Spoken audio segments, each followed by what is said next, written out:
If you find yourself in trouble, count on me, my friend. I'll get right up in trouble's face. You won't see him again. I've got the backbone, American. I've got the heart,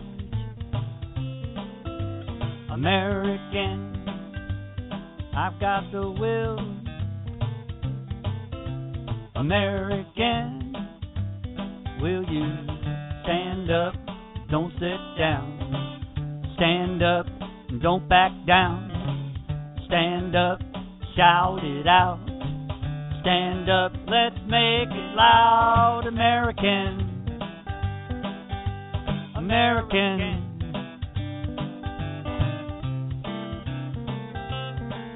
Welcome to another exciting show with Southern Sense on Blog Talk Radio. So turn up the volume and enter our chat room or grab your phones. Call in and join the conversation. Help us to restore the Republic to this country and inspire the majority to be silent no longer. Well, look me straight in the eye. Tell me what you see. I'll tell the truth every time. Yes, you can count on me. I've got the backbone, American. I've got the heart, American. I've got the will, American. Will you stand up, don't sit down. Stand up, don't back down. Stand up and shout it out. Stand up, let's make it loud. American, American, American, American, American, American. Welcome to Master Senate of South Carolina Tea Party Coalition Convention. I'm your hostess with the most just ready to check, along with my debonair and intellectual and host. Is you with me? Is my mic on? My mic is on. And Curtis, you with me? Well, anyway. I hear you.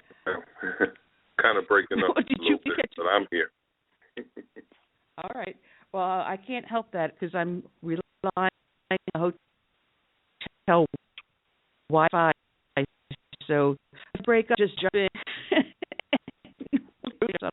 Always, as interesting whenever we deal with Blog Talk Radio and Wi-Fi connections. I know it's going to be coming in choppy. There's nothing I really can do. We've got ourselves a nasty rainstorm here in Myrtle Beach, and I don't know if that is affecting the what do you call it? The internet, the Wi-Fi signal.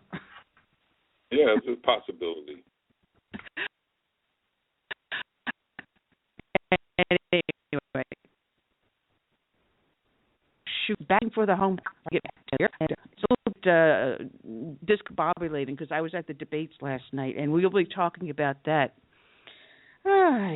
Anyway, those who listen to our show will start off with a dedication to a fallen hero. And I know my signal is a little choppy, but we're going to do the best we can.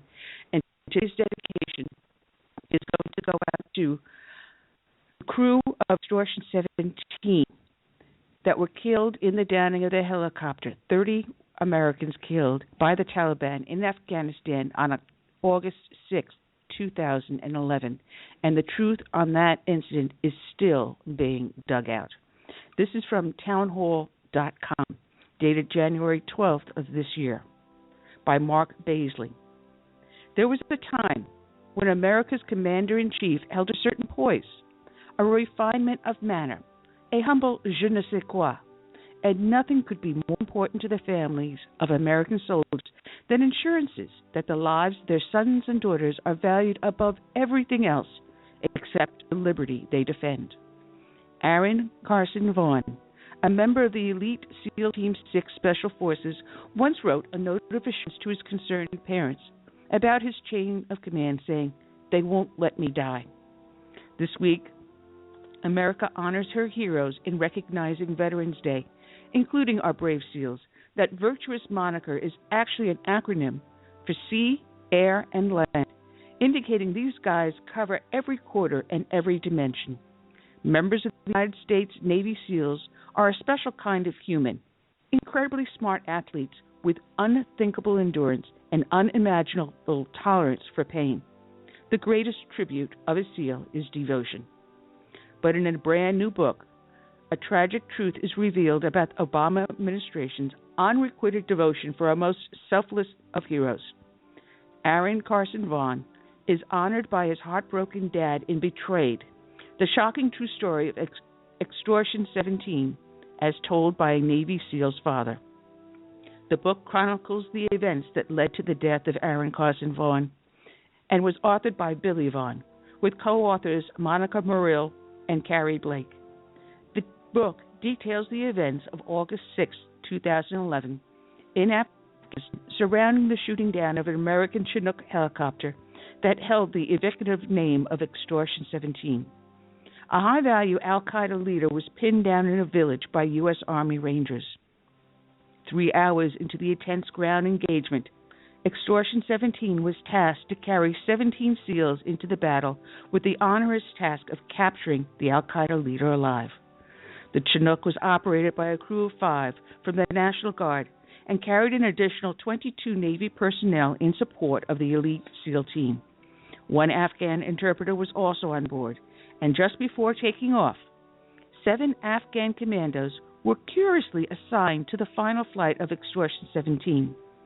As the Chinook approached its destination, the enemy could be seen running into a building with a tower that gave him an advantageous shooting position.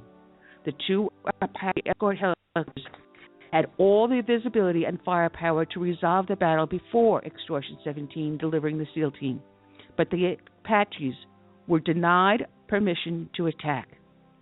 Under Obama administration's new rules of engagement, no strike could be made on that building without assurances that no civilians were inside. The enemy knows these rules, which is why they ran into buildings where civilians may be located. Under the protection of Obama rules, the enemy set up on the tower of the building and shot down Extortion 17 using 3 rocket-propelled grenades. The Chinook fell to the ground in a tremendous explosion, killing all 30 people on board. The parents of those SEAL team members who died were gathered for a briefing and were given hundreds of pages of information from the investigation of the event. Betrayed includes many pages of that original material that raised enough unsettling questions that Billy Vaughn wrote a book. One question asked at the briefing was why, even in the minutes following the shootdown of Extortion 17, America's massive firepower was withheld.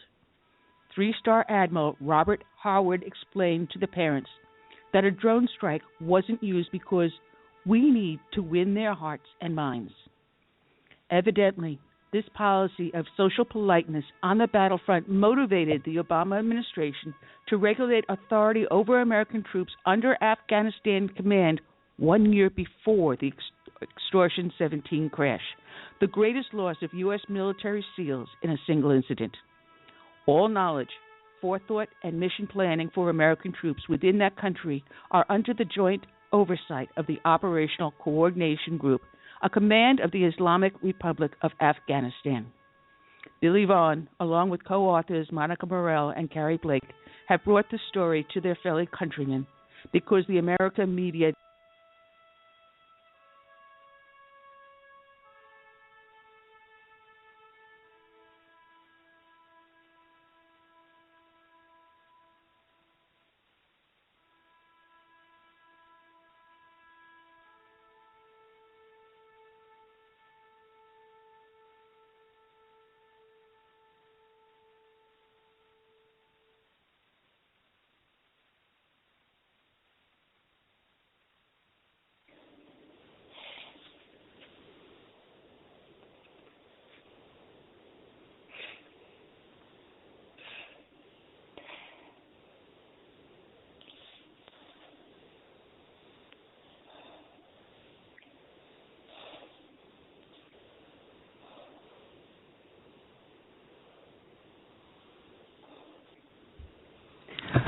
Okay, it looks like I'm back. Are you with us, Curtis?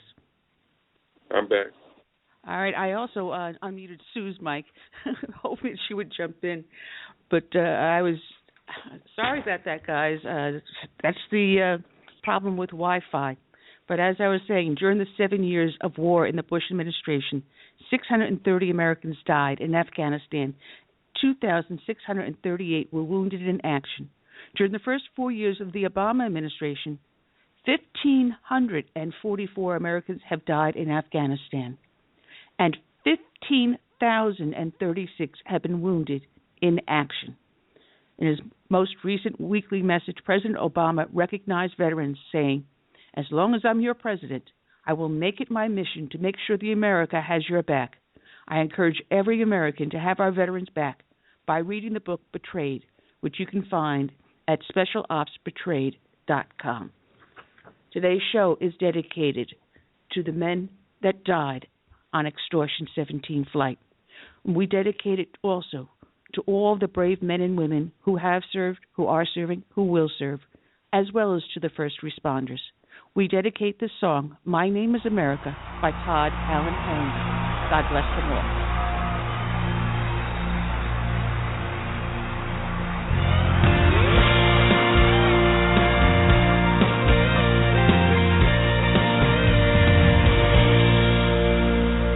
Born in the grip of oppression, I fought for my liberty.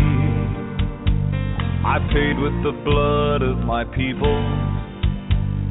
Freedom has never been free.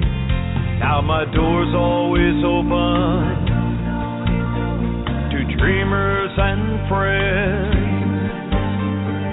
When I'm attacked, I protect and defend,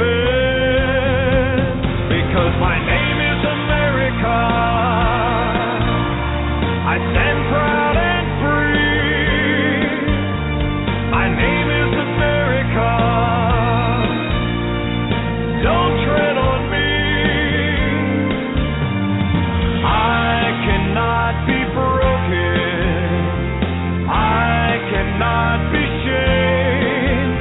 If you hurt me, I'll get stronger, and I'll rise up from the flames, and I'll always stand proud and free. I'm America, don't tread on me.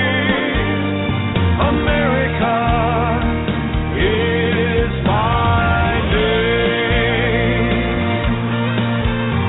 My strength was not taken from others. Others gave it to me. They believe in the virtues I stand for, my respect for humanity.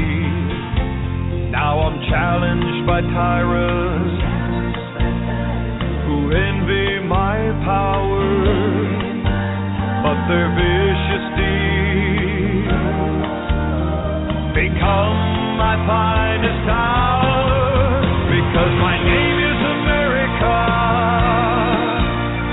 I stand proud and free. My name is America. Don't tread on me. I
Todd Allen Herndon. My name is America. And you're here listening to Southern Sense here on Blog Talk Radio, High Plains Pundit, SHR Media, Kinetic Hi-Fi, the Fix FM out of Charleston, South Carolina, half a dozen other places. Just check out our webpage. Go to the radio tab, click on it.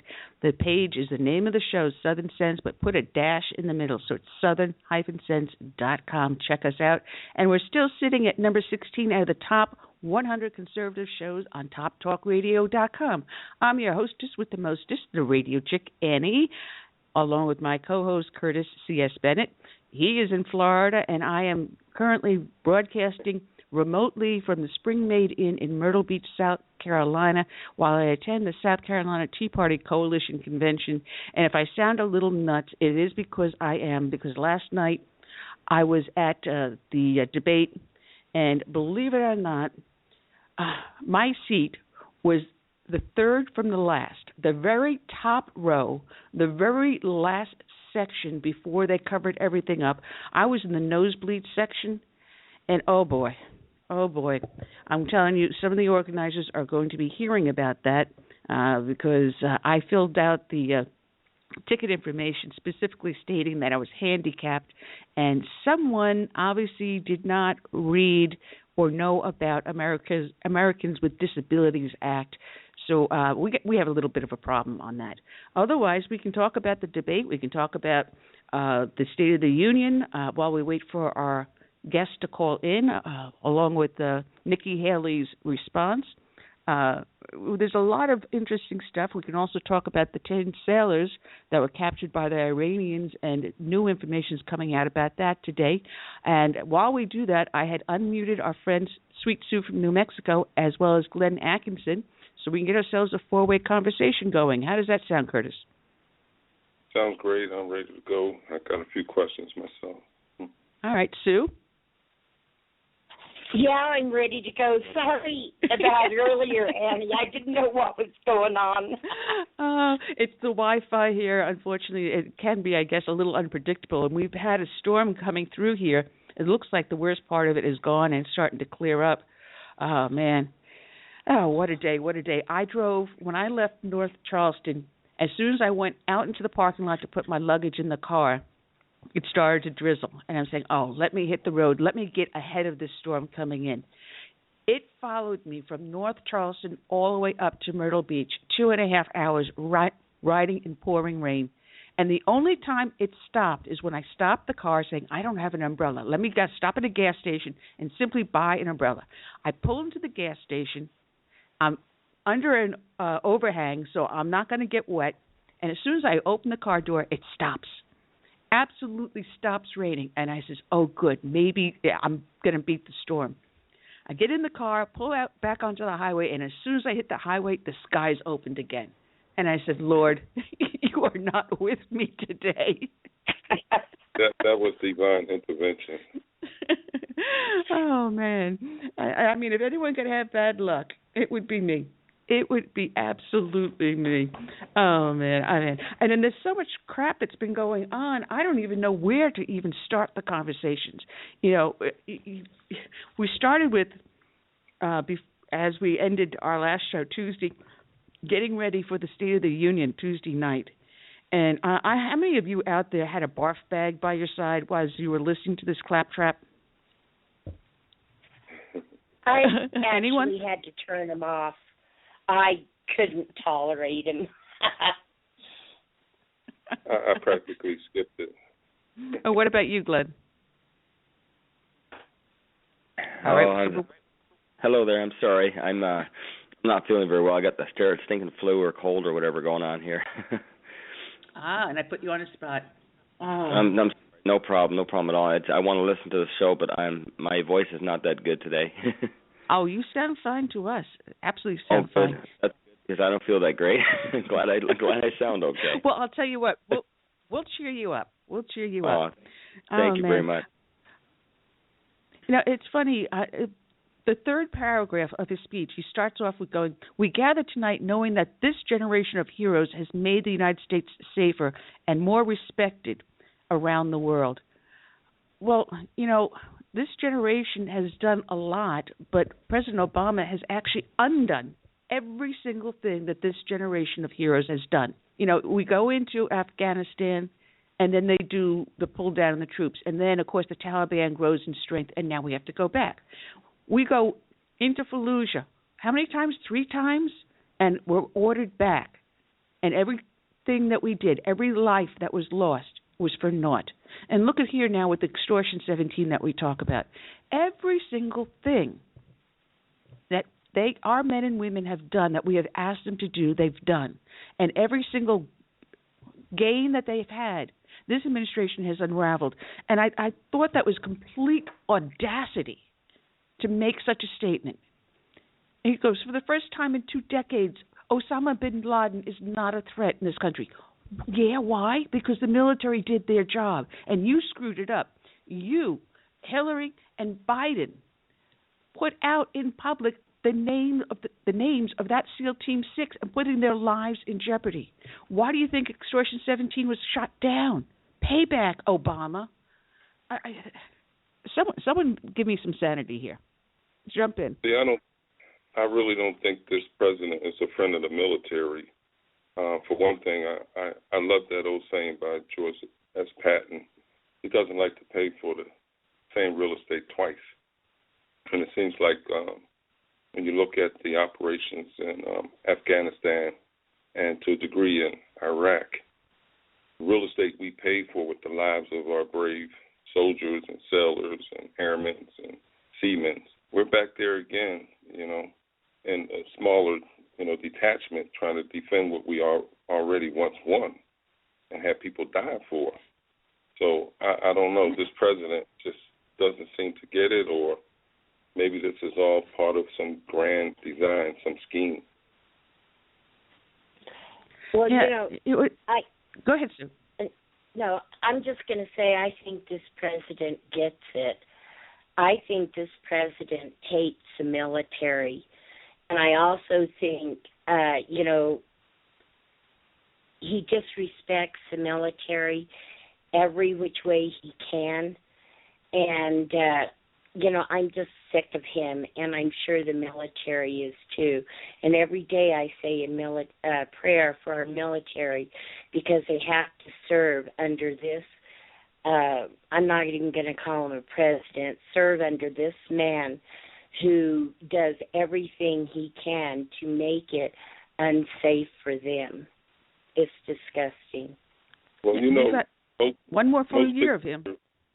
Yeah, most dictators, when they take power, the first thing they do is put into place military leaders and officials that are loyal to them. They're more like lapdogs.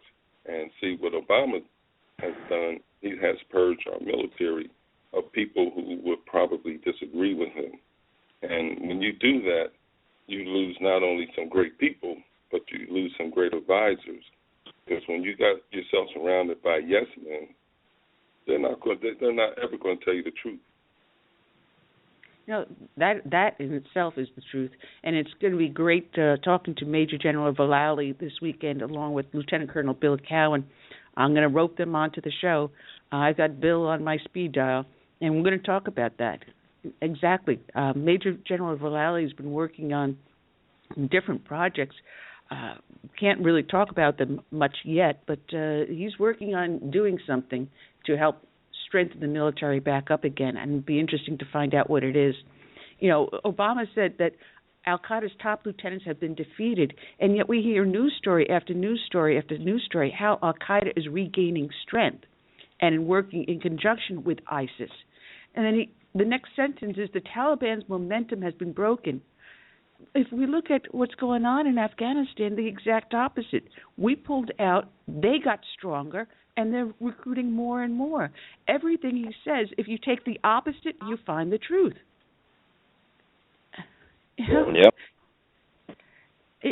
Just take the opposite, hold a mirror to the speech, and then the exact opposite is 100% truth. And I mean, you can go and start taking apart this State of the Union address bit by bit. He's talking about the housing collapse, and then we learned that the mortgages had been sold to people who couldn't afford them. Yeah, it was the Democrats that put in the Dodd-Frank bill that brought around the scandal with Countrywide. And no one went after Dodd or Frank about getting their mortgages through Countrywide. If we as citizens did this type of a stunt, we would be sitting behind bars in a striped suit. But because it's members of Congress and the members of the Senate, no one touches them. They have automatic immunity. Well, not only that, it was the Democrats who defended and supported agencies such as Fannie Mac, when everyone else on the Republican side was telling them something's not right about this, President Bush went on TV with the... If anyone remembers, President Bush went on TV with a speech saying that there's going to be a mortgage crisis and it's going to center around this. And he was specific. He saw it coming and he predicted it and urged Congress to work to prevent it. And no, democratically held Congress sat on their ass and let our country go into hell in a handbasket. 19 times they were warned about this, and they let it go. That's why we end up with 2008, the collapse, economic collapse. Yeah. Now, this is the paragraph that follows the bit about the mortgages. He says, and I love this one, and this is Sue, probably about the point you turned it off. It was wrong, it was irresponsible, and it plunged our economy into a crisis that put millions out of work, saddled us with more debt, and left innocent, hardworking Americans holding the bags. In the 6 months before I took office, we lost nearly 4 million jobs, and another 4 million because of our policies were in full effect. And he did nothing to stop it. In fact, he saddled us with record debt. He saddled us with more debt than we have ever known. He has put more men and women out of work. And what has he done with the jobs that are there? He brings in H-1B1 visas and gives those jobs to immigrants. Excuse me, there's a problem here. The people who did get jobs that he touts as, people working, these are people who are working like part-time jobs. But, if you listen to Obama, you would swear that the economy was working on all 8 cylinders. A lot of people out here are working, but they're not working the hours they used to, and the wages have gone down. And not only that, ever since 2008, we had a lot of homeowners, especially the middle class, that got kicked out of their homes and things because they had to foreclose. So they pretty much wiped out the middle class just with that, Well, I got to say something. He not only has given jobs to immigrants, he has taken jobs away from Americans and given them to illegals. I agree. By not enforcing our immigration laws and going after illegal immigrants, every job an illegal immigrant holds is a job an American cannot do. Amen. And a lot of them say that, those low-paying jobs, being a janitor or picking fruit. But if you remember correctly, it was high school kids and young college kids that did these jobs in order to work their way up and to help cover their school expenses. So here's kids that would have been doing these jobs. Instead, these kids are looking for jobs that middle-aged and seniors are going for. And they're putting the middle-aged and seniors out of work because would you rather hire a young person that you can train and to do the work you want them to do, or do you want to get someone that's experienced in the field and may be able to show you how to innovate because they've got experience in that field and they can probably help you produce your product or produce your service much better so that you can charge more or serve more people and then grow the economy? Everything is backwards. And I'm telling you, I am in a mood today. I am in one heck of a mood today. Well, when you got a president that wants to impose upon businesses, especially small businesses, a minimum wage that most of these businesses, mom and pop businesses, can't afford, then you take away the opportunities for young people to get that experience that they need coming into the workforce. So, just doesn't make sense. You got to have to wonder if this guy is doing this on purpose. Well, he is doing it on purpose. That's why, if you'd allow me to jump in here, this is I'm not feeling well, but I'll tell you, talking about Obama spruces me up. So I'm telling you right now, this guy, his actual background, his forte, if he would say it, is Constitution. He's a constitutional lawyer. He knows everything about the Constitution. So therefore, just that alone shows people that this guy is doing this by his own design, his own agenda. Actually, there's other people with him in his agenda, because every policy he has had and is trying to get through is all to damage America. If it was one thing that he's done wrong, on a policy that's not so, it wouldn't be as noticeable. We wouldn't be thinking that this guy has a personal agenda, because one thing. But when you're looking at dozens and dozens and dozens of things, of policies that he's done that's actually proven as he's put them in there and hurt them, and he doesn't have Congress. Congress is helping him, as far as I'm concerned, it has been. And so therefore, when you see these things that are going on here, he knows the Constitution, and he's going against the total Constitution. Everything he's done with policy is against the Constitution. So therefore, anybody that has half a brain, anybody that even knows, I'm starting to talk like Donald Trump here, but it's the truth. Anybody that has brain knows that this guy is doing this on purpose. I don't have an ounce of political correctness in me. I'm in America and I'm Canadian, but I'm telling you, by November this year, I'm going to be an American, and I'm going to vote, and I'm already on the phones to get people to vote. And I'm telling you right now, I'm not illegal. I'm American as far as I'm concerned. And I'm telling you, he is taking these jobs that we had and giving them all to illegals, and he's bringing more illegals in here that are going to not only take the jobs, but even worse, kill us. And so therefore, every policy he has is by design of an agenda that's been put in for decades, and he's just one of the puppets that are doing this. I don't care if they come and take me away and do whatever they want. You know what? God has me, and that's what's needed in this country is more God-fearing people, not Obama-fearing people, because I'm not afraid of Obama. I'm afraid of the people that are supporting him, that are going to go to hell with him, because he is the one that's actually creating the Antichrist movement here in America. He's one of the biggest ones that are doing this. And so therefore, there is no one that's going to change my mind with that, because I already know of a man of God, and I have a heart of God, that this is what God is telling me. This guy is one of the Antichrists. He's here to destroy America. He's doing it, and we are allowing him. I shouldn't say we. I should say there is people in America that are allowing him, and Congress is one of them. And until we change from the grassroots on up with God, it's going to remain the same, if not worse, if Hillary gets in there. So beware. This is what's going on. I think I've said it all there. I think he has wakened most Americans up, because just look at the last two midterms. You're right. The number of Republicans that went there. Just look at the number of gun registration that's went up since this guy. Every time he talks against it, people go out and buy guns. So I think he's also waking people up.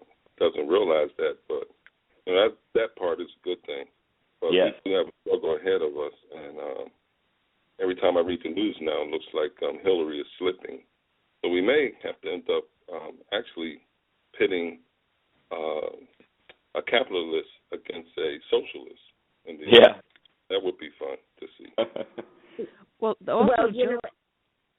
I'm sorry, Sue. No, go ahead, Manny. Also, Joe Biden made a little bit of a comment last week, if anyone caught it, saying that he regretted the fact that he dropped out of the race, and he may be contemplating. Plus, you also have Elizabeth Warren, who started to pop back up into the picture. She's been making a little ruffles and noises, so it's possible Biden or Warren may jump back in. Go ahead, Sue. Well, I was just going to say, what I'm seeing a lot of is one of the things Obama has done for this country is a lot of independents are, starting to go right, and there's also Democrats. And one of the things I saw recently, which is really unusual, is that there's a lot of the blue-collar, especially unions, who are, now I'm not, saying vote Trump, but there's a lot of union people, blue-collar Democrats, who are saying they're going to vote for Trump. This has the SEIU very, very upset. So the one thing that Obama has done, I mean, everybody sees Hillary Clinton as Obama on steroids. And then you go to Bernie Sanders. I mean, is that not frightful? You know, he just comes out and says what he wants. And, you know, I see Obama maybe has done America finally a favor. Well, you know, it's funny because we got a whole generation of kids that are growing up now, and they don't have the background we have, the experiences we had, knowing America as a great nation, a strong and powerful nation, a Ronald Reagan nation. You know, you can even say Jack Kennedy when he was showing power and strength, but they don't know that. They grew up now in a generation where certain freedoms and liberties have been restricted or removed. This is the norm that they know. They don't know the norm that we do. So it's going to be up to us to teach this younger generation, you know, show them what America was once like, what you could do. You know, it drives me nuts when you hear kids on college campuses saying that they need a speech-free zone, they need this space that they need so, you know, the black doesn't have to be bothered by seeing a white person walking past or saying hi to them or something like that. The stupidity of some of the stuff that is coming out of the colleges is mind-boggling, and it explains why a lot of these college kids are gravitating to Bernie Sanders, because he's mouthing everything they were taught in school, everything that the liberal left has put out there in media. How dare you say something about, oh, gee, your hair looks a little messy today. Oh, I take offense. You're talking bad about me. Or maybe that color doesn't look so great on you. Oh, you can't say that. You're not allowed to say that. You know, you hurt my feelings. Some of the stupidity has just gone too far. Political correctness has to get tossed out the window, has to be completely eradicated, and bring back the sanity. Amen. Well, you know, one thing is Dan Joseph went on campus, and there's a thing on YouTube, and he asked these college kids, a lot of them were there for a Bernie Sanders rally, and he asked them, what is socialism? The kids of today, especially these college-educated kids, do not know what socialism is. They can spew, oh, well, you know, free this and everybody equal, but they don't know socialism. They don't know communism. They don't know where it's derived, and they don't know where it bleeds. No, the big thing is they're being lured in by free stuff. However, nothing is free. Someone ends up paying for it. And it's like the snake that eats the tail and continues to eat itself until there's nothing left but the head. That is socialism. That is communism. You keep on getting the free stuff until there's nothing left. Who's left to pay for it? That is how the Soviet Union collapsed, and that is how every single communist state has begun to collapse. Even China is now embracing capitalism, allowing ownership of private property. Even they are starting to turn away from it. The only other holdout is North Korea. Look at Cuba. Cuba is welcoming, you know, tourism, and the people are starting to do some form of capitalism. I bet really tight, but they're starting to come around too. Each and every one of them has collapsed, and as they collapse, we move more towards it. Does that make any sense, guys? If our system is the best in the world, why are we moving towards socialism or communism? I think because most of our children today, via our educational system, are being taught to be dependents instead of independent achievers. And the mindset is one of, you know, what it's almost the reverse of what John F. Kennedy asked during his inaugural address. You know, they want to know what can be done for them versus what they can do for this country. And so they have that mindset, and that feeds right into that socialist, Marxist, communist mindset.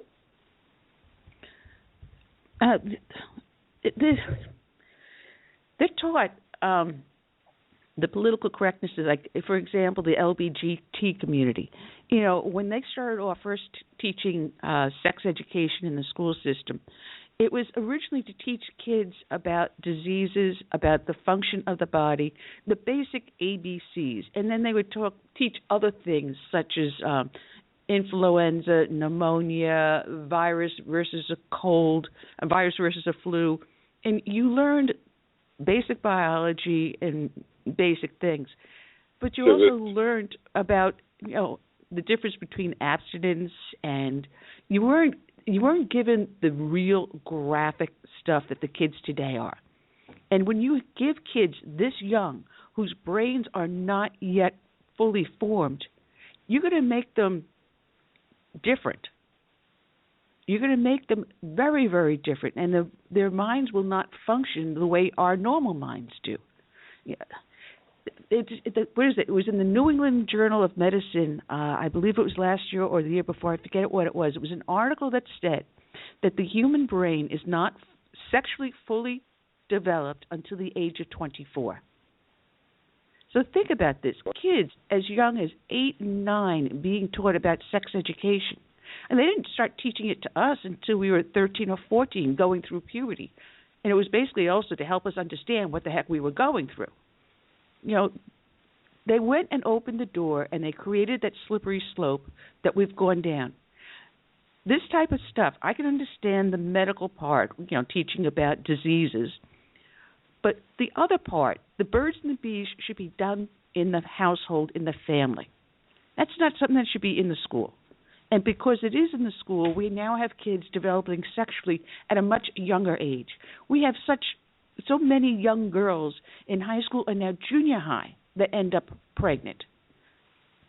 I mean, well, if you look at the accessibility they have with adult material today, you know, on the internet and things like that. I mean, there was a time where, you know, you had to go to a movie theater, physical building, to see that kind of stuff, and children were not allowed. But at home, especially when, you know, you have two parents working all the time, these kids are very savvy, you know, in the social media arena and how to use the internet. And they could just pull up all kind of, you know, adult material. Well, it's not even just, you know, a two-parent house. We have a record number of single-parent households. You know, how are you supposed to know what your kid is doing when there's only one person minding the child? And what do you do when you can't babysit? You put the kid in front of the TV. And these kids are smart. They know how to unlock the channels. Well, all right, fine. Don't put them in front of the TV. Let them play games on their computer. Well, gee, Mom and Dad, they already know how to get around and get into the back door so they can go on the Internet. And you already have predators out there finding these kids and turning on the cameras to the TVs. There's this new scandal going on, a sex ring, where they went trolling for these kids, turned on the camera, and started going to these chat rooms telling kids, well, try doing this, try doing that, and having these kids do sexual acts in front of their computer TV, not knowing they're being recorded, and then selling those videos up on the Internet. Now, how would you feel if you didn't even know your child was being videotaped by a pervert and then being sold to other perverts? Well, that's one of the things we didn't have to face growing up, being monitored almost 24/7. I mean, you go outside in certain neighborhoods, there's cameras everywhere. And I guess that's one of the reasons why we were able to see that Muslims shoot that cop in Philadelphia, because there was a camera there. But to what extent do you use cameras like that, street cameras, and protect a person's privacy? You know, I mean, you go into a store, there's cameras everywhere. You know, so this generation, you know, I kind of feel sorry for them because we never had to go through such scrutiny growing up. You know, personal privacy in today's day and age is not the same as what you and I knew. You know, you closed the door, turned on the flashlight, got underneath the covers, and opened the book to read so Mom and Dad don't know that you're not asleep. You know, innocent things that we did. Instead, today, they close the door, they open up their laptop or their smartphone, and they troll the Internet. and in areas where parents have no control if they don't know about it.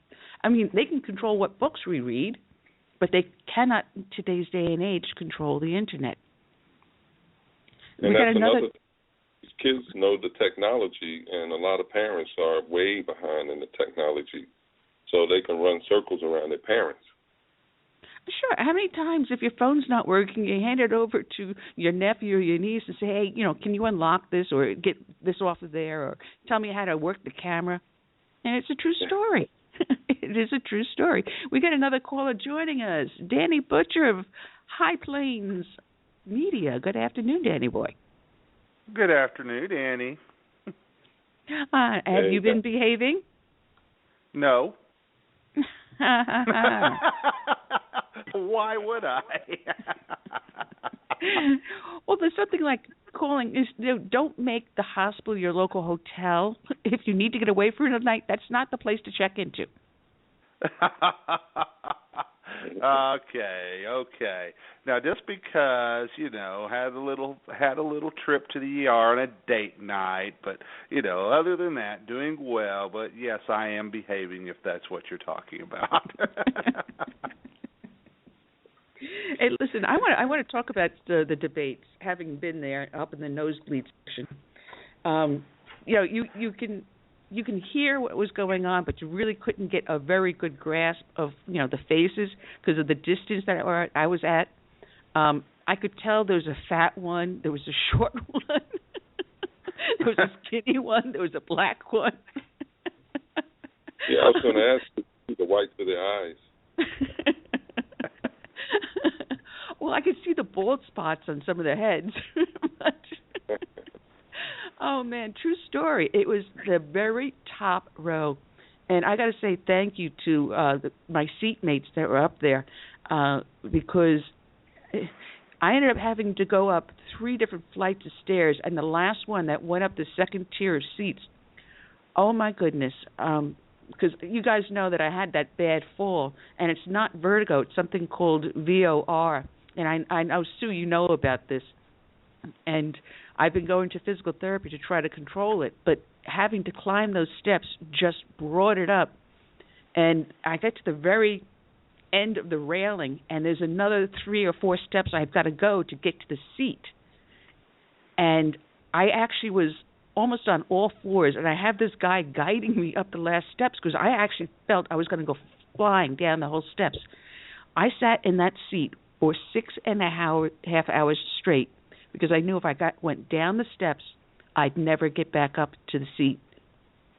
So I sat there for a total of 6.5 hours. I got the whole space, but, oh, man, someone got a lecture from me about the Americans with Disabilities Act, and I'm waiting to hear back from them. So we're going to see what happens. Anyway, it was really interesting. We mentioned a couple of things here in talking about Obama's State of the Union that also tied in with the debates. But I want to ask your opinions because I watched the first one, which was Fiorina, Huckabee, and Santorum. And they were asked questions, and each and every one of them had an individual question that they answered. And when I went to college, debate was the moderator asks a question, and then you have side A that's pro and then side B that's con. And then one side will answer, and then the other will counter.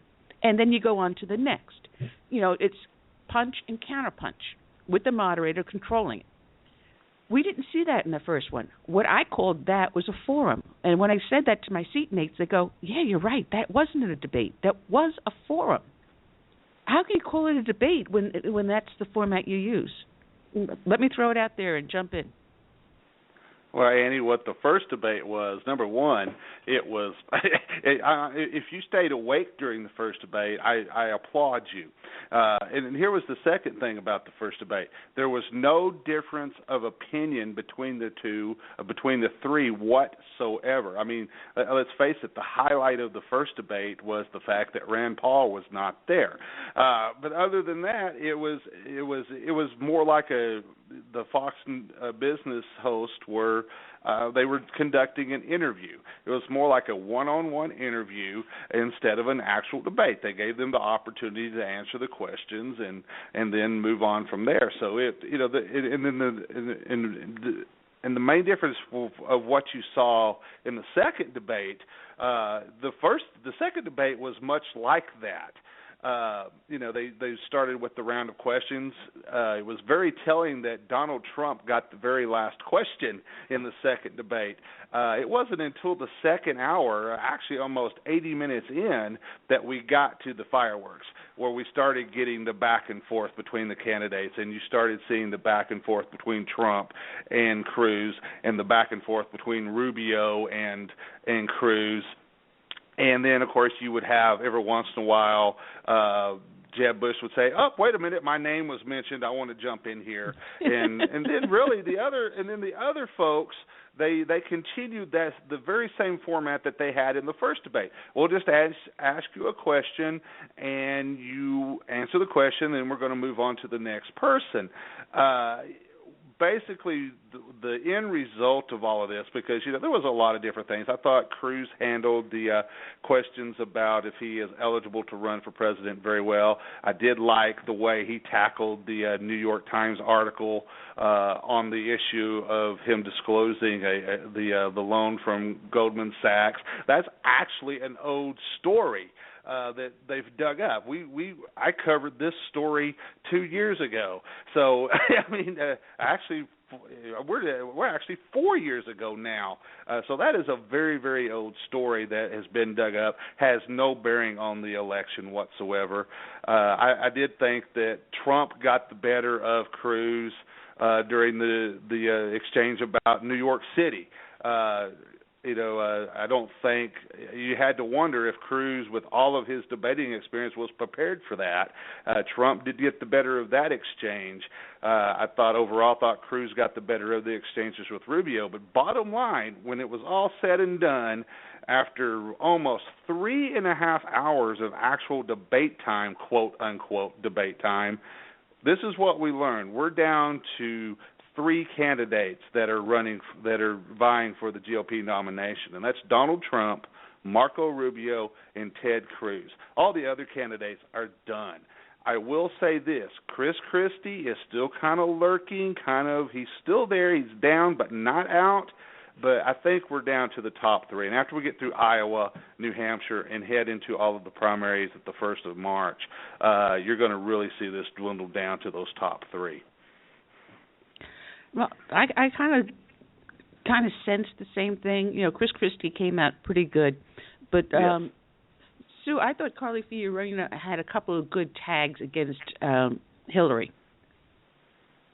I really didn't get that first debate, but I am not a fan of Carly Fiorina. To me, she is too much like Hillary for me to support her. I don't like, she's very two-faced. After 9/11, there was that speech about the Muslims. She went against Congress when she was CEO and through a back door dealt with Iran. So don't ask me about Carly Fiorina. I am not a fan. That's why I asked. I didn't see the first tier, but I saw the second, and I was struck that they went by the rankings. They started with Kasich first and worked their way to the top 2 on Donald Trump. Right. I really think that is why we didn't get the fireworks until later, because they started kind of like in the reverse. It's almost like when you go to school. Usually when they take roll call, everybody that has the name begin with A and B and all that, they usually go first. Their names are called first, and the W's and Y's are always the last, and for some reason. And it's nice to do that every once in a while in the classroom, to start with the people that has, the letters of their names start with like W, Y, X. And I think, like I said, that's why we didn't get to the fireworks until a little later. Yeah, I actually thought John Kasich was a little tame. He was. I think so too. And going back to what I was saying about the reverse order, I guess that's why I was a little surprised when Ben Carson made the comment that I was wondering when y'all was going to get to me, because it was obvious. Wake him up. Wake him up. Yeah, it was obvious to me they were working backwards and saving I guess you can say, the best for last. Maybe he was pleased. I'll tell you this. Actually, Ted Cruz got the first question of the night. And Ted, he actually set the tone for the night because he immediately, before he answered the question he was actually asked, he went into an immediate criticism of the Obama administration, specifically targeted at President Obama over the handling of the U.S. sailors that were captured by the Iranians, and that set the tone for the entire night. Although we had some, I'll be honest with you, the exchanges between Rubio, the exchanges between Trump and Cruz and Rubio, those are the type of exchanges we need to have, because that is vetting the candidates. That you're getting to the issues, you're seeing the differences of opinion, the differences of policy, and that's what we should see in these debates. But it also set the tone where all of the candidates, let's face it, every one of them on that stage would be a better president than Barack Obama, would be a better president than Hillary Clinton, Bernie Sanders, Martin O'Malley, the list goes on and on. But the one thing that was the one thing that really the theme throughout the night was this was a great opportunity for the Republicans to give an actual response, kind of an unrehearsed response to President Obama's State of the Union address on Tuesday versus what we saw from Nikki Haley. And so you really got to see all the responses from the presidents, and they ripped Barack Obama completely apart throughout the night. And it was very telling that the moderators went that direction, and you got to see a lot of differences of policy, actually, of what the Republicans are running on versus what the Democrats are running on. The Democrats are running on big government, socialistic ideas, whereas the Republicans, they all have varying degrees of what they're running on, but there's one underlying theme, and that is the American dream, and that especially is what you're hearing from Trump, Cruz, and Rubio. Well, there's a couple of things that really bothered me. There was a question asked of Mike Huckabee, and then the very same question was asked later on of Rubio, and both of them flubbed it 100%, because I was sitting there in the seat, and I'm getting ready to scream out, and a couple of people sitting next to me going, you're right. The question was in reference to entitlements and the cuts in Social Security and Medicare. And I'm screaming, I'm going, they're not entitlements. Welfare is an entitlement. Food stamps is an entitlement. Obama phones are entitlement. Section 8 housing is entitlement. Medicaid is an entitlement, but not Social Security and not Medicare. I paid for Medicare out of my check. My money went into Social Security. That is my money. I want it back. And not one of them answered it that way. And, Andy, that's a big problem with the Republicans.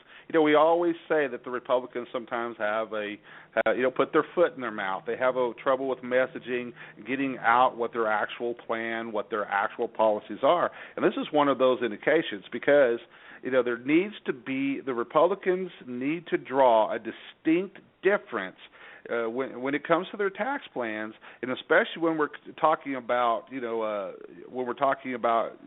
cutting costs and such. They need to draw a distinct difference in the comparisons between what are entitlement programs and what are actual programs that people have paid into. Once again, Social Security is not an entitlement program. I would even argue that you could make the argument that Medicare and Medicaid are not entitlement programs, because those are something that we actually have agreed to pay into this system to, now obviously these systems are in too many cases they're abused. A lot of people, so the original intent of the Social Security program is not what we're seeing it used for today. The original intent of Medicaid and Medicare, we're not seeing the original intent when they put forth that legislation, what it was intended to be used for. And so, and because of that, people come along and say, "Oh, they get misunderstood as entitlement programs," because so many people that use those programs don't need to be using those programs and feel they are entitled to them. And so that's why you get that confusion sometimes versus the difference of what needs to be a hand up versus a handout, et cetera, et cetera, et cetera. And so, but that is where the Republicans, especially when they're talking about their tax plans, and of course Rubio and Cruz had a big exchange last night on taxes and policy and such. They've got to draw that difference between the two, or the Democrats, when we get to the general and start getting into the debates between Hillary Clinton, unless she's indicted, I still believe she's going to be the nominee, they will actually use that type of conversations against them. Look, the Republicans are against the poor. The Republicans are against women and children's health care. You hear it over and over again in every freaking election, going back for the past 100 years. Well, I'm going to make a notation here, because when you mentioned the tax plans, the only person on that stage that said to abolish the IRS was Marco Rubio, and he said fair tax. Right.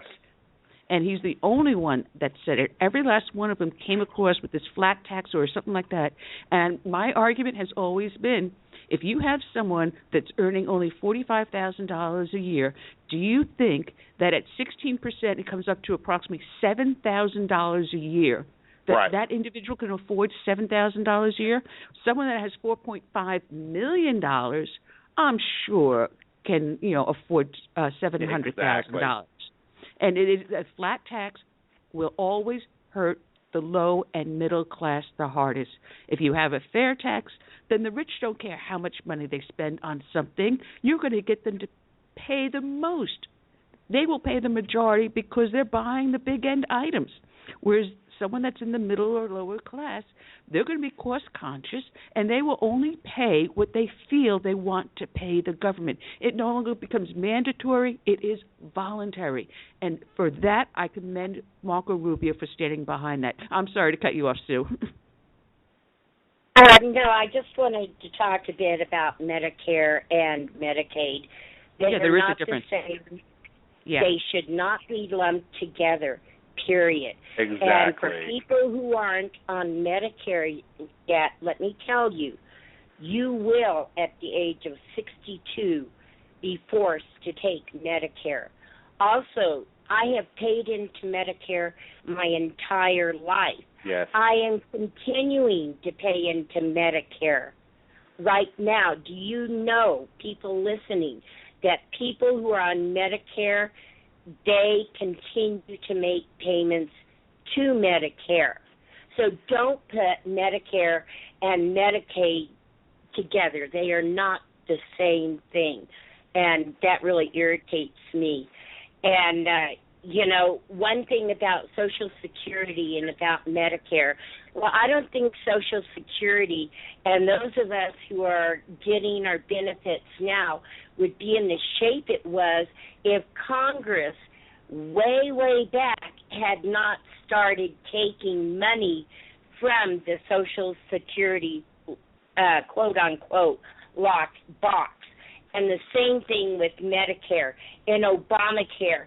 They took $250,000 or $1 million, almost $500 billion from Medicare. So don't put that in with everything else. I'm sorry, but I get really upset. Well, you know what? Sue brings up a very important point, because here is Sue. She's getting Social Security, but yet she's taxed on her Social Security, and part of her Social Security goes back in to pay for, guess what, ladies and gentlemen, Medicare. There's something wrong with that. that is something that should not be going on, and that is one of the great examples of some of the waste and nonsense that needs to be actually addressed when we're talking about dealing with healthcare reform. Healthcare reform was not addressed with Obamacare. Obamacare was insurance reform. Obamacare was set up to fail to be a stepping stone to a single-payer healthcare system. It never addressed selling insurance across state lines, tort reform, actual rising health care costs. It never addressed any of that stuff. It never addressed any of the waste and fraud that we see taking place in Social Security, in Medicare, in Medicaid, etc. It's absolutely. The example I just gave is a prime example of robbing Peter to pay Paul. All right, we got Vito up in the chat room, and he's saying, good point, Sue. The two of them are constantly misconstrued, and there is a difference, and not very many people know that there is a difference. We all paid into Medicare. Medicaid is a government-run program that no one really pays into. Our tax dollars go into it, but it's not something you see coming out of your FICA.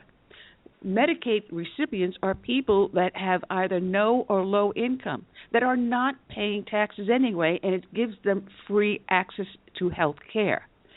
That is an entitlement. That is the difference. And then there's Social Security and Social Security disability. Now, Social Security disability is the one that is being abused. Now, I'm on Social Security disability, and I don't know, Sue, if you are also, but we still paid into Social Security. That was all lumped into one fund. And what's happening is people are abusing the Social Security going, oh, well, I've got a split personality, so I can't work, so I need to get Social Security disability. That's not what it was for. It was for those of us who can no longer work legitimately. If we cannot sit there at a desk and pick up a paperclip and put it into a box, then you can't do it. But if you can do it, if you can sit there at a desk and pick up a phone and answer it, or pick up a paperclip and put it on a piece of paper, you are employable and you don't get Social Security disability. You've got to go to a court, and usually it takes 3 years, and you have to go 3 different times, and you have to prove, and you have to bring with you a ream of medical records. And my lawyer and I went in there. He had a big case. I had a whole big pile of records and everything else, categorized, labeled, stapled together, photocopied, duplicates, triplicates. And you've got to prove that you're actually disabled. But they've changed the rules. They have made it so easy that, I have an ulcer, so I can no longer work. Oh, disability. But then someone who's legit gets denied. And this is also something that is not being talked about. I want to how corrupt. I want to just mention this one thing. Back to the tax system, just to show you how corrupt it was. When I got out the Navy, I got like $50,000 severance pay. So they taxed me on that. So actually, I walked away from the Navy with maybe $39,000. Then when it came time for the tax year, for taxes, they taxed me again. So I'm like, wait a minute, I just thought they took all this money out for taxes. Why am I paying taxes again? And from then on, I said, I got to look into this. I got to start following politics and politicians and get a better, grip of how this system works, because it just seemed corrupt to me at the time. And that's why you have a big issue with such things such as the death tax, because Curtis gave a great example of double taxation on income, which is a scam, ladies and gentlemen, and that is why the tax code needs to be completely revamped in this country. I've got 2 articles today on the tax code and such on my website. So I'll put the links up in the chat room here in a minute, and I want to address something that Vito put in the chat room, Annie, and that was that Obama doesn't care. Obama doesn't care. I love it. Is putting the onus of Medicare expenses back on the Not state. Medicare, Medicaid. I'm sorry, Medicaid. I don't have my glasses on, okay, so I'm leading back from the screen. I'm sorry. Medicaid expenses back on the states. This is going to lead to swelling state budgets, and those states with no state income tax are going to feel it, such as Florida. Now, folks in Florida are starting to feel that already. Here in Texas, where we don't have a state income tax, a lot of that stuff is offset by our property taxes. So we're actually seeing an increase in property taxes to offset a lot of that. And what people don't understand is that before Obamacare actually came into existence, we already had Obamacare. It was called Medicaid.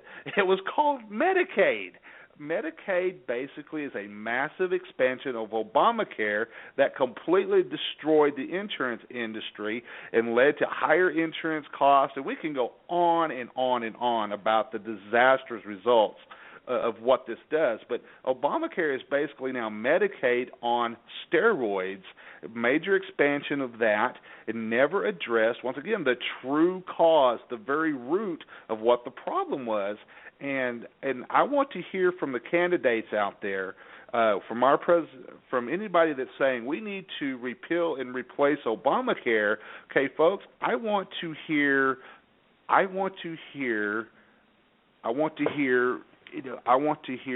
capitalism.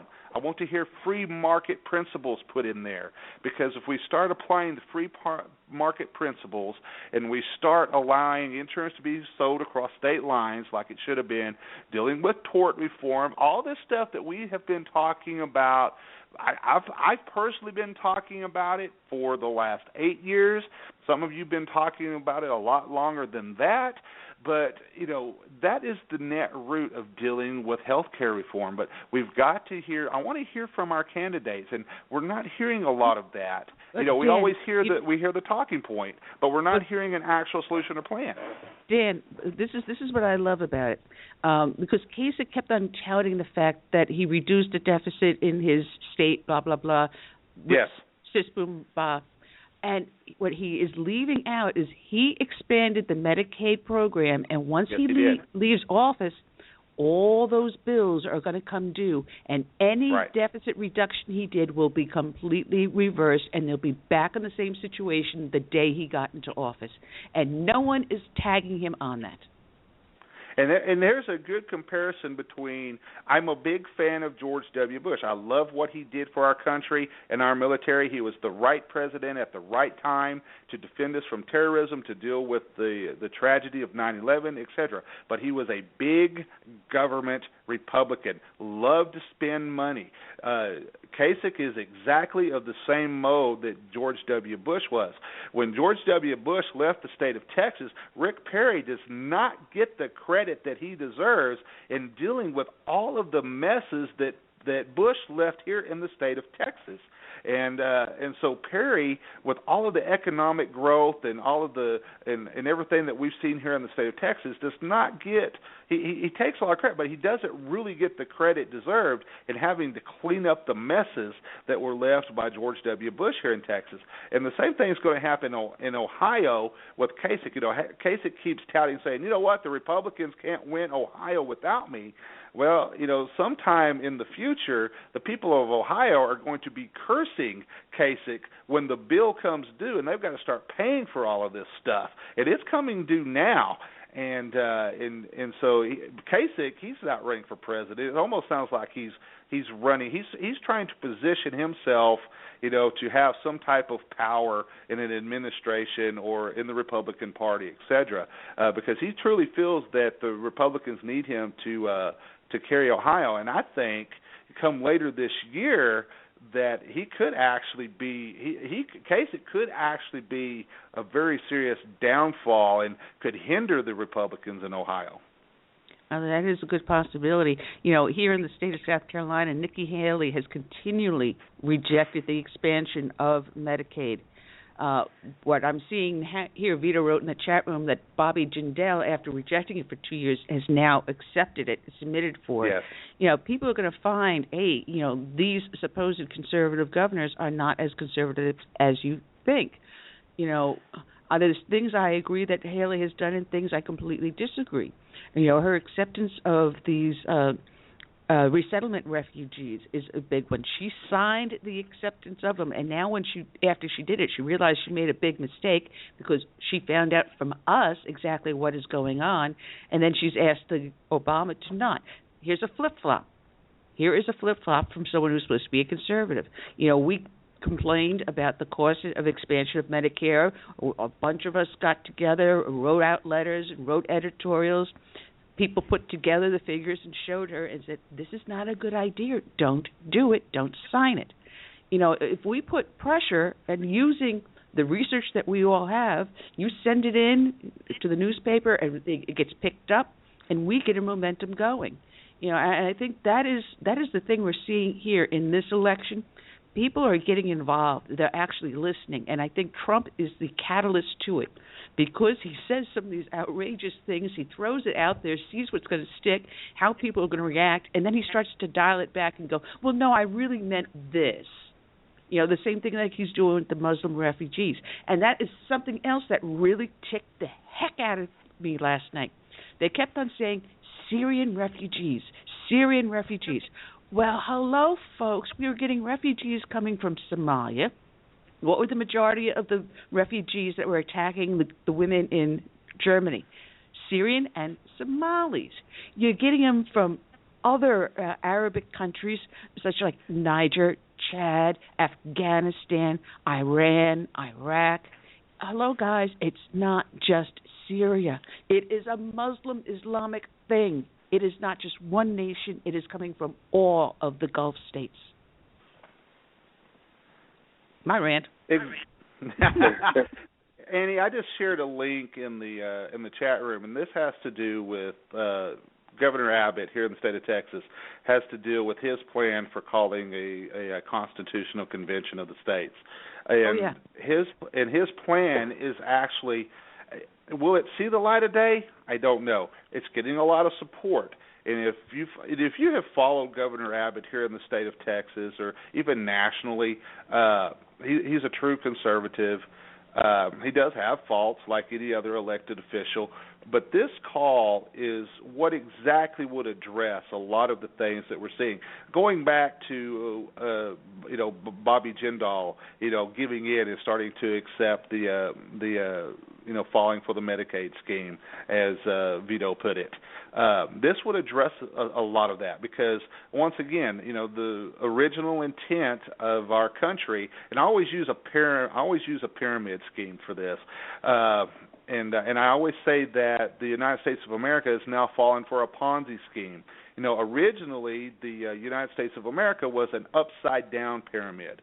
Everything emanated starting from your home, your family, then it went out to your neighborhood, then it went to your community, then it went to your county, then it went to your state, and then it worked its way up to the federal government. Now that pyramid has been turned upside down into a Ponzi scheme. And now everything is trying to emanate from central control from Washington, D.C., and then pyramid out from there down to your home, all the way from educating your children to your health care, you name it, the government wants to be in your business. And that was not the original intent of the Founding Fathers and the Constitution of the United States. And so I consider that a Ponzi scheme because what ends up happening is that is the way Washington keeps the states under control. It's the way it keeps your local governments under control because so many of these are dependent on federal tax dollars and they keep paying into this scheme. Everybody keeps paying into it, and then it keeps coming back down. And it is to the point now where we're seeing the very likes of Bobby Jindal, who has been at the top, preaching out against this type of stuff, giving into it because you know what? We need the dollars. We need that federal money in the state because we can't balance our budget. And if you look at, a plan such as what Governor Abbott has laid out here, it's not perfect. It's just a blueprint, but it's a starting point to start to turn that pyramid back upside down again, where everything is emanating from the people, from your family, from your home, out to your city, your state, to the federal government, and that's a starting point. But we're not going to get there. You and I, Curtis, Sue, we can all sit here and we can blow hot air all we want to on the radio, and I can write all the columns I possibly can, all the news articles, opinion articles, or whatever. But and a lot of times we're preaching to the choir. I would say that probably the majority of the audience here agree with 99.9% of what we're talking about today. But if we don't go out and we don't talk to the independent voters, if we don't go out and talk to the millennials, if we don't go out and talk to the Bernie Sanders folks, we have to actually be ready to address this stuff, be able to present our facts, be able to present our policies, our ideas, do it in a coherent manner. We don't have time to be talking about nonsense, whether we still have people talking about, here we are almost 8 years later, and people are still talking about whether Barack Obama was eligible to run for president. That's a bunch of bullshit. It's a bunch of nonsense. Sorry, Annie, but that's what it is. We shouldn't be discussing that nonsense. We shouldn't be discussing whether Ted Cruz is eligible to run for president or not. That's not the issues. We need to be talking about the future of our country. We need to be talking about our economy. We need to be talking about our healthcare system, our education system. Those are the issues we need to be talking about. We need to be talking about bringing family values not only into our minority communities, but into all of our communities, bringing God back into the classroom, the families. That's the stuff we need to be talking about, not the nonsense, not the conspiracy theories. We don't need to be talking about the Bilderbergers. We don't need to be talking about the Illuminati.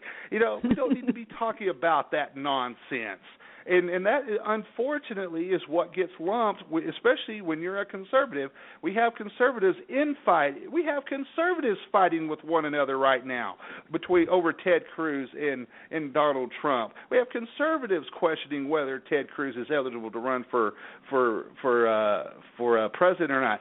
Folks, like it or not, we've got to find a way to bring the Republican Party together. We got to bring the conservatives, the libertarians, and yes, we got to bring the rhinos in, folks, because I was talking this, and I'm going to end my rant with this, because this presidential election, the Republicans have three things to worry about. They got to capture the White House, they got to defend the United States Senate, which is actually a very uphill battle for them, and they also have to be concerned that over the next 4 to 8 years, we're going to have 3 to 4 Supreme Court nominee positions to deal with.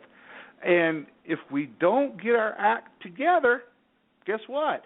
The Democrats, and God forbid, the progressives, socialists, are going to be the ones in control, and then we've even got a harder fight on our hands, Annie.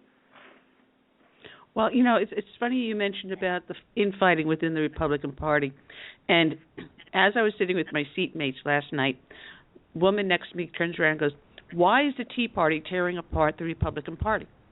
And I said, "Excuse me?" He says, "Yeah, why are you tearing apart the Republican?" And I said, "We're not. Think about that. Who's doing the name calling and who is shutting the other one out of any open debate or conversation or participation? You are having the rhinos at the top, the John McCains and the Lindsey Grahams that are calling us hobbits and all others and calling us wackos. We're here, we're presenting arguments, we're saying these are issues we're concerned about. Let's sit down and talk them through and see what we can come up with. These are ideals that we have. These are things we believe in. These are places we see trouble. We want to sit down." So what happens? You have the John Boehners that kick out Tea Party elected conservatives to Congress out of committees, the Justin Amash's and the others, saying, no, you're associated with the Tea Party, so we don't want you here.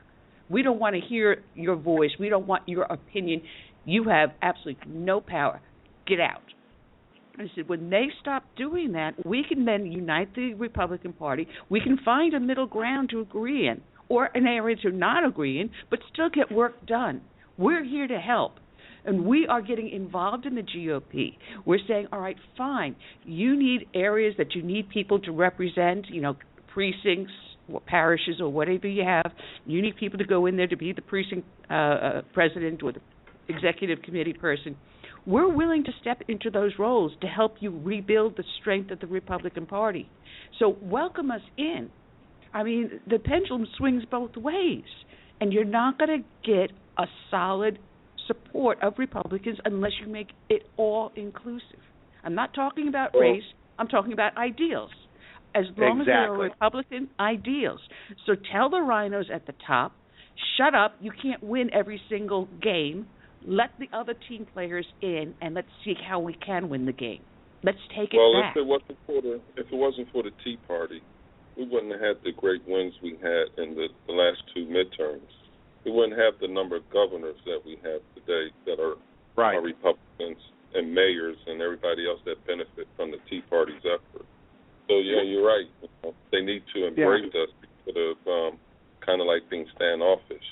Well, I got to say thank you, Vito. Vito wrote in the chat room, you hit it on the head. We need to make you chair of the RNC. Well, and Annie, here's the thing. The Tea Party has evolved into the ultimate grassroots movement. And this is not endorsing a candidate because we're still vetting or whatever. But if you're looking at somebody like Donald Trump has his flaws. He also has his good points. And I used this comparison the other day.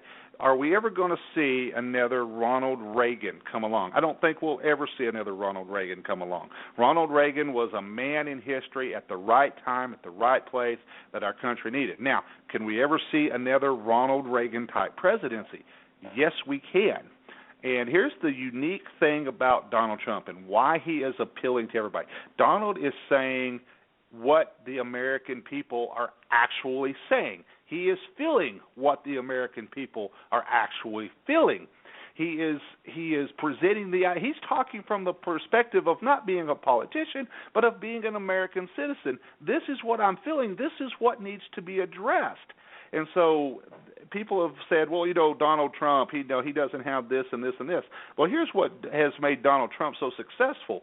He has always surrounded himself with the brightest mind, with the smartest people. He will do that if he is elected president of the United States. He will surround himself with the best Secretary of State, Secretary of Defense, etc.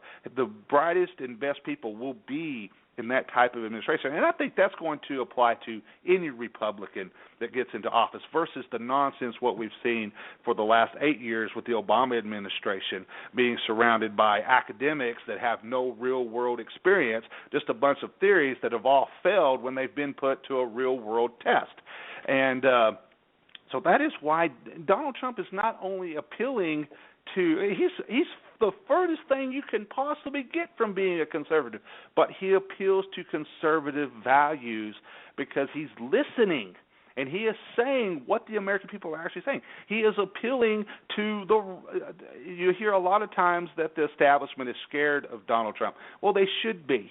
They should be. The Democrats are scared to death of him. Reason why is because he is, what has made Bernie Sanders so popular. He's tapping into the millennials that believe that socialism is the best answer. Thankfully, Donald Trump is tapping into the millennials that think that a free market capitalistic system is the best option for our country. So you're starting to see Donald Trump starting to pull a lot of those young voters that are always independent over to the Republican Party to support him. He's a lot of Democrats that were kind of on the fence that didn't like the way the party was turning to the left, going towards socialism. You're starting to see a lot of those folks coming over and listening to Trump, listening to Marco Rubio, listening to Ted Cruz. That they're appealing. The American dream, hey, there's a concept. What do you mean I can be successful? I can do what I want. I can be who I want to be. Hey, what a novel idea. It's not a novel idea. It's the original intent of this country, and that is what the Republicans are saying, and that is why the likes of Trump are being very popular. That's why you see Ted Cruz. And I'll maintain this, and this might light up the chat room. I don't know. But I think in the end that the best possible Republican ticket is going to be Donald Trump as the president and Ted Cruz as the vice presidential candidate. And I know a lot of people say, well, Ted and Donald are at each other's throats right now. Well, you know what? Lyndon Johnson and JFK were at each other's throats in 1960, but yet they had to come together for the better of their party to win the election. I don't think they win without one another. And there's a lot of other people we could throw into the vice presidential category there. But I think in the end it's going to be Trump and Cruz, and you're looking at a Democrat ticket of either Bernie Sanders or Hillary Clinton paired up with Julian Castro. That should scare the living crap out of you folks. Dan, I could ask that a lot. How can conservatives support Donald Trump? I say, well, we know he's not really a true conservative. Right. He's the next best thing. He's a patriot. He loves his country. Exactly. And capitalism. So we'll take a patriot any day over a communist or socialist. Bingo. Exactly. But I have to ask you guys up there in South Carolina, what is it with Nikki Haley? Is it that she's an establishment type, or she's just a good friend of Bush? Because she's gotten a lot of flack over her comments after the State of the Union, and I really don't know her that well. And rightly so. When she went after Trump, the State of the Union response is you're responding to what the president said.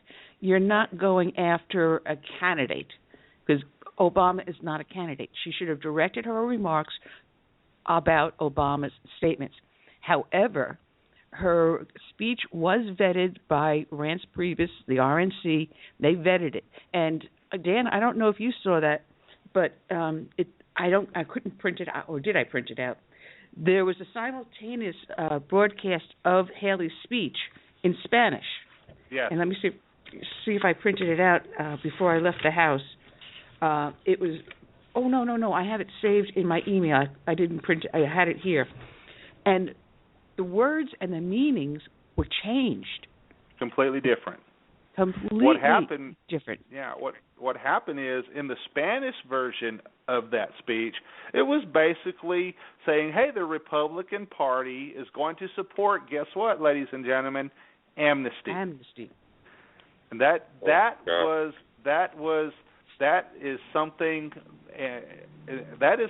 that's going to have to be addressed as we get ready to head into Cleveland later this year, because certainly that is not going to go over with it's not going to go over with Ted Cruz or with Trump. I still think that Marco Rubio, even though he was part of the Gang of Eight and he's still kind of on the fence, I think eventually that's something that he's not going to go with. Yeah, we need to have immigration reform. We need to address issues, but that's something that we go into 2017 and we start working on that then. That's something the Democrats and the Republicans are not going to work on this year in the election year. So that's why. And I still think that the Texas State Convention is going to be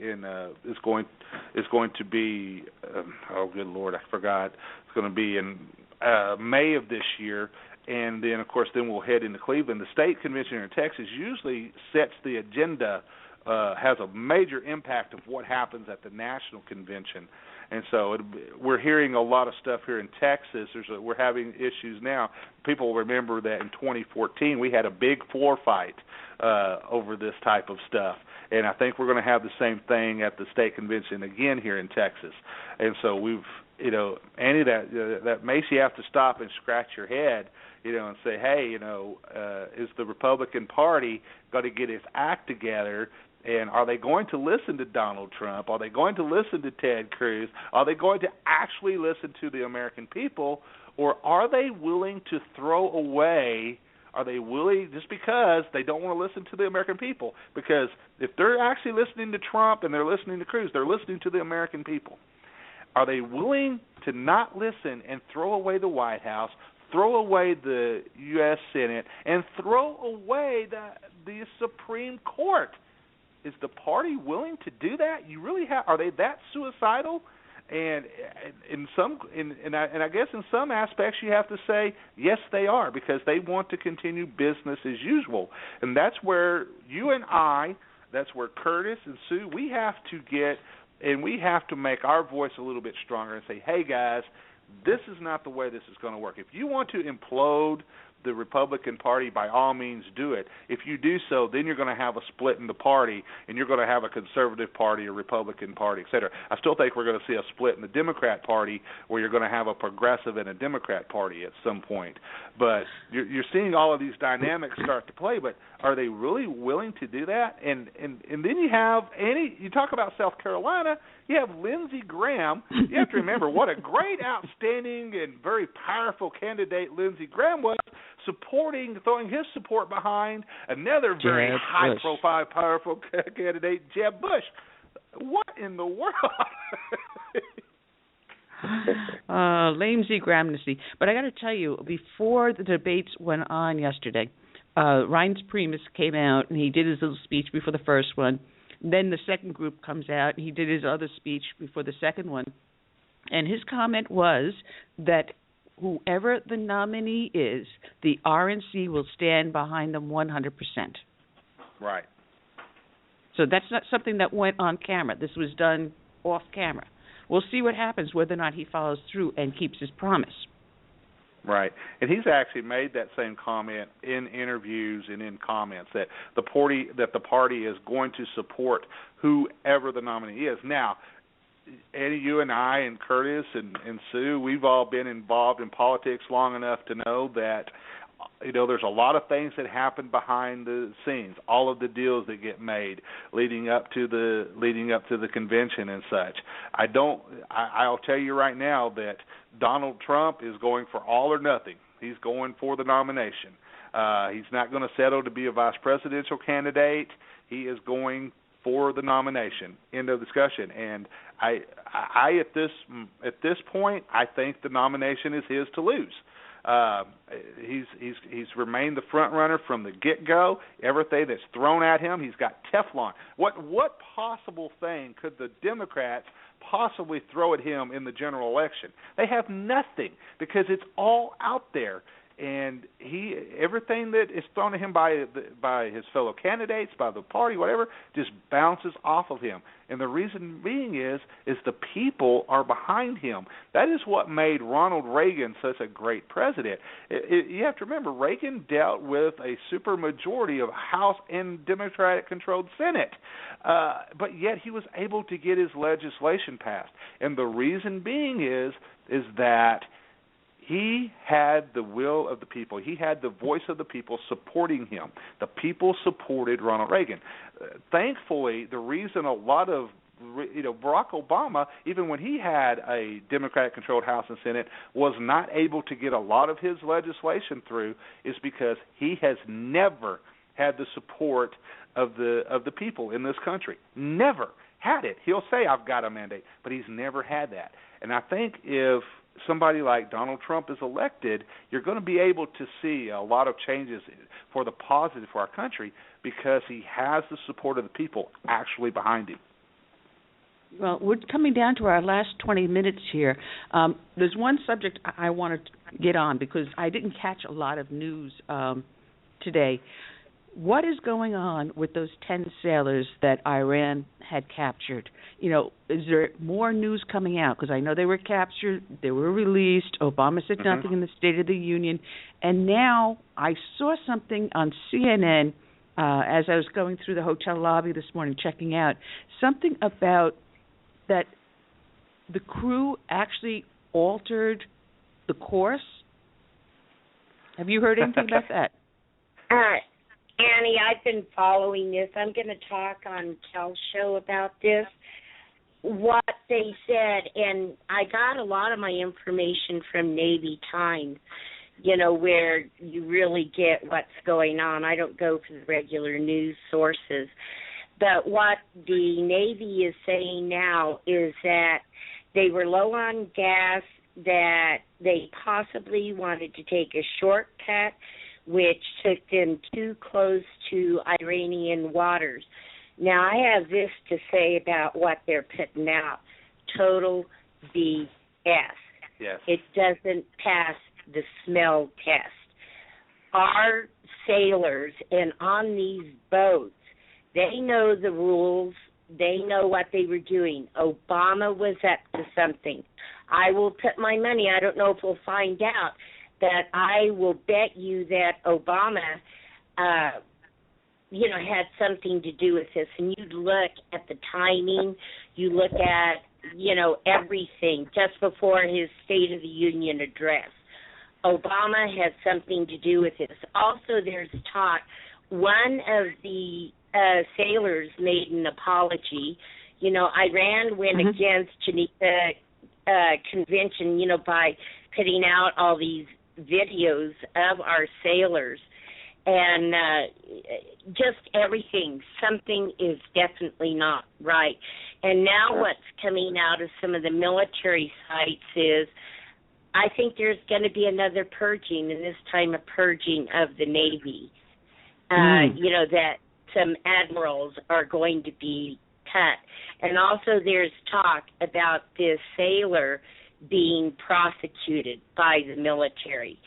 So something is not right, but you can't tell me that our sailors who are trained and have some of the best navigational equipment that there are, is that they just decided, low on fuel, let's take a detour. No. Bullshit. Excuse me. Exactly. Well, what concerns me the most is that a day and a half, Iran had control of these vessels with the technology, the code books, the weapons. What actually came back to us? Did we get everything back? What did they remove? What do they know? And how much damage can they do to us? No one's asking that question. Well, here's the deal on this, Annie, and I want to bring this up real quick.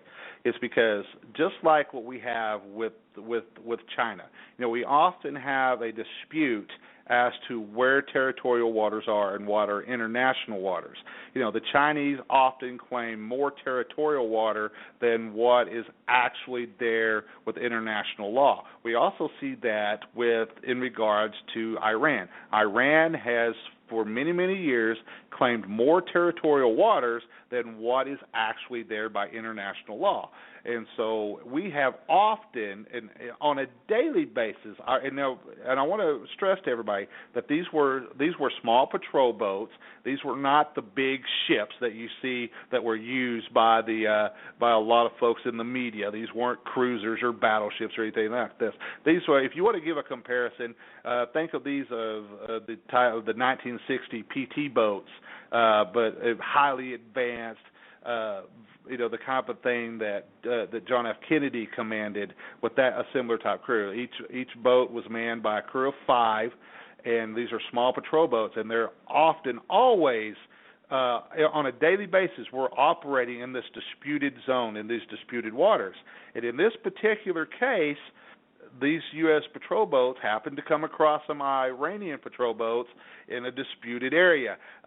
Iran is claiming that this is their territorial water, but actually this is international water. And so in this particular case, the Iranians, the U.S. soldiers are under direct order not to engage, so they don't engage. And so the Iranians take these soldiers in, and guess what? They have the ultimate photo opportunity.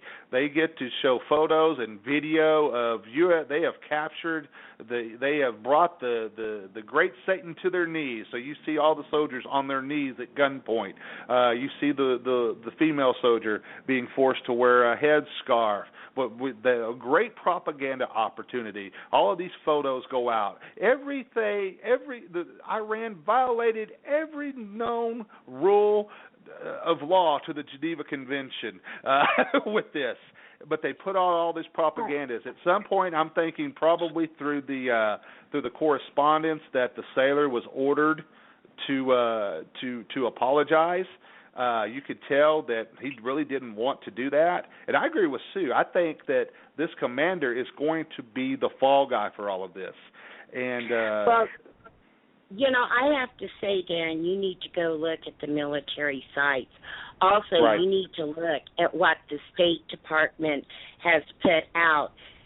They're saying we were not in disputed waters. Right. 26 miles in.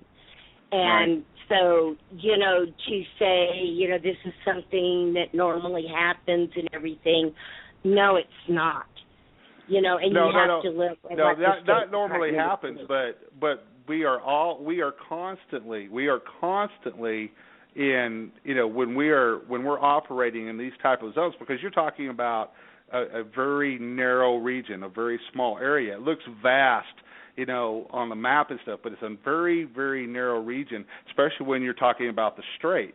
And in a lot of cases, when we are dealing with this, we are operating in our boats and our ships. We're operating in international waters, but the Iranians would consider us operating in their territorial waters. Now, do we have confrontations like this where the boats are come together and stuff like that? No, that's not a routine instance. But in this particular case, where these U.S. soldiers, where these boats happened to be, now whether they were looking for a place, whether they were running low on fuel, we're going to hear, the Defense Department, the Navy, they're putting out a lot of stuff saying this. The Iranians are putting out a lot of stuff saying this. A lot of military people, inside that don't want to be quoted are saying a whole different story.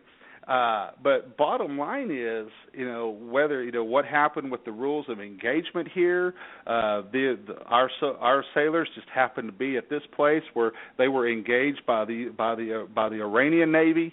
But bottom line is, what ended up happening in the way that our sailors were treated by the Iranians, the way the Obama administration allowed them to be treated in direct defiance, everything going against the Geneva Convention. This turned into a major propaganda tool that the Iranians are enjoying. They enjoyed this, and the bottom line is, the Obama administration did nothing about it. They let this happen, and they did nothing to protect our sailors. And Sue, I agree with you 100% that the commander in this of all this, he's going to be the fall guy for all of this.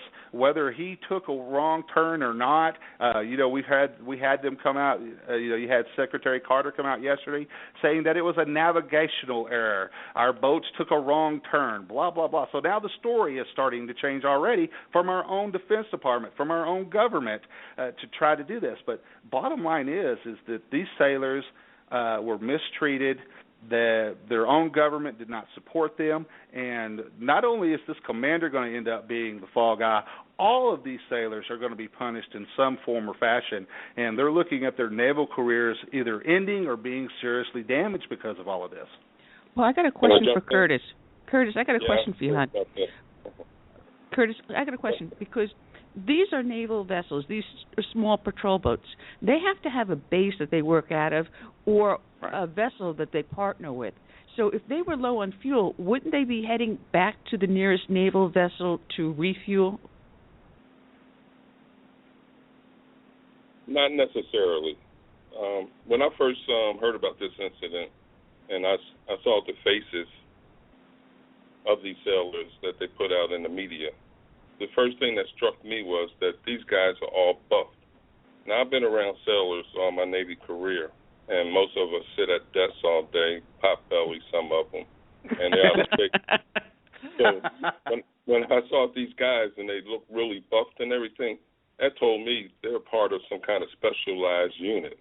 Now, they're not Navy SEALs, and the reason why I know they're not Navy SEALs because Navy SEALs would not be captured. They would go down fighting. They would have blew these guys out of the water because they would have weapons to do it. So my thoughts are that these guys were what we call UDTs, underwater demolition teams. And what they do, they deal with mines and things like that. So they go underwater, they can plant mines, or they could disarm them. And if anybody know about the Iranians, they have plenty of mines in the water. But I do think they had maybe some kind of navigational problem or whatever and just got caught on the wrong side. But actually, I believe they were already on the wrong side for a purpose of setting mines, planting mines there, or disarming mines. I agree. Another thing I thought maybe was that perhaps perhaps they could have been CIA masquerading as sailors, because CIA has little units. You will never know. Interesting. I like Curtis's theory, and here's why. Because if the sailors were, if we were operating in a disputed area, we were operating in what the rest of the international community is going to consider international waters, and we are operating and this is what the Iranians are considering their territorial waters, there is a high probability that Curtis is right on that they are putting some type of defense mechanisms, whether they're mining or whatever, into the water. That's perfect, Curtis, that they may have been an actual team in there, maybe in this area looking for anything the Iranians had put in there that would disrupt, shipping through the Gulf and and of course through the channel and everything there. And the woman could have been an interpreter. Right. She might not even been American. She probably speaks Farsi. That's very interesting. We're down to our last 7.5 minutes. I want to thank everyone for joining us, and I'm sorry that our guest did not show up. I'm going to have to find out why. But Danny, thank you very much. Sue, thank you. You are always marvelous. And Glenn, I hope you really feel better. Well, thank you very much, everybody. I really appreciate that. I'm sure it'll pass. Thank you very much. Well, we're going to be back Tuesday, and Tuesday we've got like 4 different guests. One of them is Kel, along with Tanya Groth. They're going to be joining us talking about the Muslim refugee situation in Europe and Canada, and we'll discuss it about here in the United States. And then we have the Faith and Freedom Coalition is going to be having a convention up in North Carolina. I had gotten an email message as I was packing to come up to actually go to the debates, and they were going to pay for me to go there and represent South Carolina at the Faith and Freedom. I said, guys, I can only be in so many places at the same time. I'm coming back from Myrtle Beach. I've got my Tea Party meeting the night before. I've got my show on the 19th. I said, I really can't do it. You're going to put me in an early grave. So they're going to join us. They're going to join us to talk about what is going on up in North Carolina, bringing God back in the country, something that we all mentioned a little bit earlier. So there are movements out there to bring an awakening to our nation, one that we desperately, desperately need. So, Dan, are you doing a show soon? Well, as a matter of fact, we'll be back not this Sunday, but the following Sunday. Glenn is actually my co-host on my show, and so you'll start seeing all the stuff popping up on social media about that. And of course, Liz Loris is also the co-host of that show. So looking forward to it. I'll just throw this out there, folks. Make sure that you go out and support the 13 Hours movie. We want to make sure as many people as possible go out and see this movie. If you've never listened to these guys talk, I've actually have my interview with Chris Pirano up on my website. So make sure that you go out and support this movie, because it's very important that people know the truth about Benghazi. Yeah, that it is. I'd love to see Hillary behind bars for that. 4 individuals died, 4 brave souls, and the answer has still not been given to us. Well, Glenn, besides Dan's show, do you have any other shows going up? Yes, I have one tomorrow morning at 11 a.m. I am hoping and praying that I feel better. And I know Mamma Mia No Sharia Vito has a show coming up, or was it yesterday? I always forget what day of the week it is. Forgive me for screwing it up. But Vito, put a link up in the chat room. Again, as I said, we will be back on Tuesday, same bat time, same bat station. So until then, good night, God bless, and check out our show over the weekend with Ken McClinton as we broadcast live from the floor on Radio Row here in the South Carolina Tea Party Coalition Convention. We end our show with The Face of the New Democracy by the Dirty Uncles. Sit back and enjoy and have a great evening. If you like your health care plan, you'll be able to keep your health care plan. Health care plan. Health care plan.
just cry.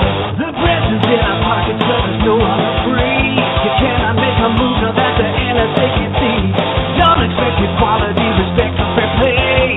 The IRS would target those who vote the wrong way. Welcome to the place. Welcome to the place of the left hypocrisy. Little pink outfit for you and me. Oh, welcome to the face. Welcome to the face of the new democracy. Here in the land of the not so free. Oh, oh, oh,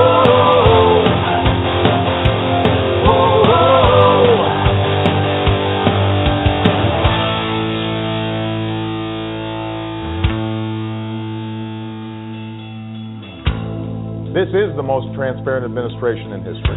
Not even a smidgen of corruption. Fact is, we had 4 dead Americans. What difference at this point does it make? If you've got a business, you didn't build that.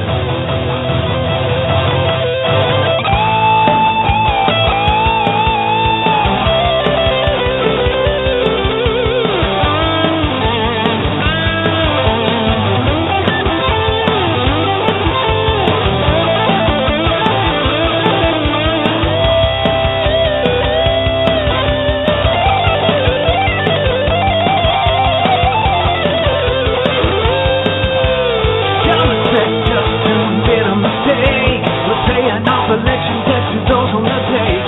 Attorney generals lying even while on the road, ignoring dying veterans and border agents vote. Hey, shut your mouth, swallow your pride. What does it matter? Our ambassador died. There's nothing you can do about it. Might as well face it. Disagree with anything you label racist. Welcome to the place. Welcome to the place of the left hypocrisy.